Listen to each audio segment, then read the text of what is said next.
চলুন আমি কি করে তরকাটা বানালাম দেখে নিই। প্রথমে ডালগুলো ভালো করে ধুয়ে তারপর ওভারনাইট ডালগুলো ভিজিয়ে রাখতে হবে। পরের দিন ডালগুলো ভালো করে সিদ্ধ করে নিতে হবে। ডালগুলো সিদ্ধ করা হয়ে গেলে একটা কড়াইতে সাদা তেল দিয়ে তেলটা গরম হয়ে গেলে তার মধ্যে ডিমটা দিয়ে ভালো করে স্ক্রাম্বল করে নিতে হবে।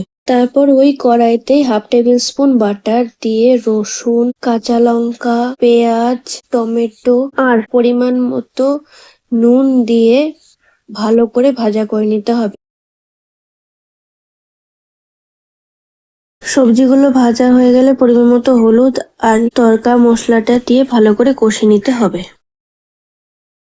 তারপর তড়কা ডালগুলো দিয়ে দিতে হবে। তারপর ডিমগুলো দিয়ে ভালো করে ফুটিয়ে নিয়ে জলটা শুকিয়ে নিতে হবে। ওহো, আমি তো একটা কথা বলতেই ভুলে গেছি, আমি তিতলি। তোমরা যারা যারা এই ভিডিও দেখছো তারা চ্যানেলটাকে সাবস্ক্রাইব করে দিও আর বেল আইকনটাকে টিপে দিও। বন্ধু হয়ে পাশে থেকো। ঝোলটা শুকিয়ে গেলে ওপর দিয়ে ধনেপাতা দিয়ে নামিয়ে নিতে হবে। নরম নরম ফুলকো ফুলকো রুটির সাথে দারুণ লাগে।